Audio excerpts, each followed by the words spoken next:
আসসালামু আলাইকুম এভরিওয়ান, কেমন আছো সবাই? আশা করি সবাই ভালো আছো। আজকের এই ভিডিওটা এইচএসসি 25 ব্যাচদের জন্য। আমরা গত ভিডিওতে আলোচনা করেছি পদার্থবিজ্ঞান, রসায়ন, জীববিজ্ঞান এবং উচ্চতর গণিত A+ সাজেশন নিয়ে। তারই ধারাবাহিকতায় আজকে আমরা আলোচনা করব তথ্য ও যোগাযোগ প্রযুক্তি অর্থাৎ আইসিটি A+ সাজেশন নিয়ে। আমরা গত ভিডিওতে যে সকল বিষয় নিয়ে আলোচনা করেছি সেটা ছিল বিজ্ঞান বিভাগের জন্য। আজকে আমরা আলোচনা করব তথ্য ও যোগাযোগ প্রযুক্তি। এই বিষয়টা সকল শিক্ষার্থীদের জন্য, অর্থাৎ বিজ্ঞান, মানবিক এবং ব্যবসা শিক্ষা সকল শিক্ষার্থীদের জন্য আজকের এই ভিডিওটি। আজকে আমরা আলোচনা করব তথ্য ও যোগাযোগ প্রযুক্তি A+ সাজেশন নিয়ে। তার আগে আমরা দেখে নিব তথ্য ও যোগাযোগ প্রযুক্তি বিষয়টিতে কি কি অধ্যায় রয়েছে। এই বিষয়টিতে অধ্যায় রয়েছে 5টি। প্রথম হচ্ছে তথ্য ও যোগাযোগ প্রযুক্তি বিশ্ব ও বাংলাদেশ, দ্বিতীয় হচ্ছে কমিউনিকেশন সিস্টেম ও নেটওয়ার্কিং, তৃতীয় সংখ্যা পদ্ধতি ও ডিজিটাল ডিভাইস, চতুর্থ ওয়েব ডিজাইন পরিচিতি এবং HTML, এবং পঞ্চমে রয়েছে প্রোগ্রামিং ভাষা।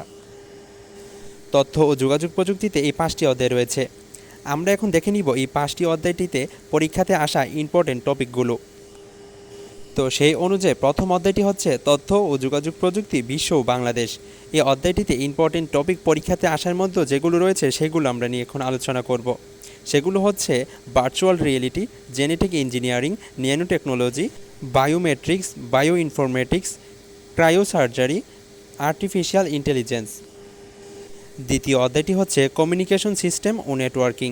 এই অধ্যায়তে পরীক্ষাতে আসা ইম্পর্টেন্ট টপিকগুলো হচ্ছে ব্রডউইথ, নেরু, ভয়েস, ব্রডব্যান্ড, ডেটা ট্রান্সমিশন মাধ্যম, asynchronous, synchronous, radio wave, microwave, Bluetooth, wifi, WiMAX, নেটওয়ার্কের প্রকারভেদ এবং টপোলজি।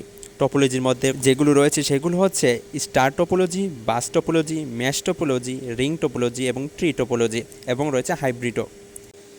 আরও রয়েছে ক্লাউড কম্পিউটিং, ফাইবার অপটিক্যাল কেবল এবং মোবাইল প্রজন্ম। তারপর হচ্ছে অনেক ইম্পর্টেন্ট অধ্যায় সংখ্যা পদ্ধতি এবং ডিজিটাল ডিভাইস। এখানে দুইটা বিভাগ রয়েছে, সংখ্যা পদ্ধতি এবং ডিজিটাল ডিভাইস। সংখ্যা পদ্ধতি থেকে যে ইম্পর্টেন্ট টপিকগুলো পরীক্ষাতে আসবে সেগুলো হচ্ছে রূপান্তর, বাইনারি যুগ বিয়োগ এবং দুইয়ের পরিপূরক। তারপর হচ্ছে ডিজিটাল ডিভাইস। ডিজিটাল ডিভাইস থেকে ইম্পর্টেন্ট টপিক পরীক্ষাতে আসায় সেগুলো হচ্ছে শতক সারণী, ডি মর্গানের সূত্র, প্রমাণ, বুলিয়ান আলজেব্রা, লজিক গেট ও ফাংশনের সমীকরণ, এবং এনকোডার, ডিকোডার, হাফ ও ফুল অ্যাডার, অ্যান্ড ও নর গেটের সর্বজনীনতা এবং বিভিন্ন গেট দ্বারা সমীকরণ বাস্তবায়ন, সার্কিট থেকে ফাংশন এবং ফাংশন থেকে সার্কিট নির্ণয়। এরপর চতুর্থ অধ্যায়টি হচ্ছে ওয়েব ডিজাইন পরিচিতি এবং HTML। এই অধ্যায় থেকে পরীক্ষাতে আসা ইম্পর্টেন্ট টপিকগুলো হচ্ছে ওয়েবসাইটের কাঠামো, ওয়েবসাইটের কাঠামোর প্রকারভেদ, HTML, tag, list, text, hyperlink, table, image. তারপর ওয়েব পেজ বুলেট ও নাম্বার লিস্টিং, ওয়েবসাইট পাবলিশিং। এর পরের অধ্যায়টি হচ্ছে প্রোগ্রামিং ভাষা। এই অধ্যায় থেকে পরীক্ষাতে আসা ইম্পর্টেন্ট টপিকগুলো হচ্ছে অ্যালগোরিদম, ফ্লোচার্ট, সি প্রোগ্রামিং, ধারা লিপিয়ার, বড় সংখ্যা ও ছোট সংখ্যা নির্ণয়, গড়, ক্ষেত্রফল নির্ণয়, কন্ডিশনাল স্টেটমেন্ট এবং কম্পাইলার। এগুলো হচ্ছে 5টা চ্যাপ্টার থেকে ইম্পর্টেন্ট টপিকগুলো পরীক্ষাতে আসার মতো। এখন আমরা আলোচনা করব সবচেয়ে গুরুত্বপূর্ণ বিষয়, মানে প্রত্যেকটা চ্যাপ্টার থেকে কীভাবে সৃজনশীল আসবে এবং কোন চ্যাপ্টারগুলো পড়লে তুমি খুব সহজে সৃজনশীল আনসার করতে পারবে সেই বিষয় নিয়ে। এই অধ্যায়গুলোর মধ্যে প্রথম অধ্যায় থেকে আসতে পারে একটি সৃজনশীল, দ্বিতীয় অধ্যায় থেকে আসতে পারে 2টি অথবা 1টি সৃজনশীল, এবং তৃতীয় অধ্যায়টি সেটি হচ্ছে সবচেয়ে ইম্পর্টেন্ট অধ্যায়। এখান থেকে ন্যূনতম 2টি করে সৃজনশীল আসতে পারে, এবং চতুর্থ অধ্যায় থেকে 1টি অথবা 2টি, এবং পঞ্চম অধ্যায় থেকে 2টি করে সৃজনশীল আসতে পারে। তার মানে দ্বিতীয় অধ্যায় থেকে যদি 2টা সৃজনশীল আসে, চতুর্থ অধ্যায় থেকে সৃজনশীল আসবে 1টি, এবং চতুর্থ অধ্যায় থেকে যদি 2টা সৃজনশীল আসে, দ্বিতীয় অধ্যায় থেকে সৃজনশীল আসবে 1টি। মানে কম্বাইন করে 2টা একটা করে মিলিয়ে আসবে। তাছাড়া কোনো কারণে যদি পঞ্চম অধ্যায় থেকে 1টি সৃজনশীল আসে, তাহলে অন্য কোনো অধ্যায় থেকে 1টি করে সৃজনশীল বেশি আসবে। তবে প্রথমে যেভাবে বলেছি সেভাবেই সবচেয়ে ইম্পর্টেন্টভাবে আসতে পারে। তো সেই অনুযায়ী তোমাকে এই অধ্যায়গুলোর মধ্যে যেগুলো পড়তে হবে তার মধ্যে ইম্পর্টেন্ট অধ্যায় হচ্ছে তৃতীয় অধ্যায়। এটি ন্যূনতম 2টি করে সৃজনশীল আসবে এখান থেকে। তো এটা সবার আগে খুব ভালোভাবে এই অধ্যায়টা শিখে ফেলবে। তৃতীয় অধ্যায় খুব ভালোভাবে শেখার পর তুমি যে কোনো 2টি অধ্যায় বেছে নিতে পারো, হয়তো প্রথম এবং দ্বিতীয়, অথবা চতুর্থ এবং পঞ্চম। তুমি তৃতীয় অধ্যায় ভালোভাবে শেখার পর যে কোনো 2টা অধ্যায় ভালোভাবে পড়লে তুমি 5টা সৃজনশীল আনসার করতে পারবে। তুমি যদি থিওরি ভালোভাবে মনে রাখতে পারো এবং গুছিয়ে লিখতে পারো, তাহলে আমি সাজেস্ট করবো প্রথমের 2টা অধ্যায় ভালোভাবে পড়ো।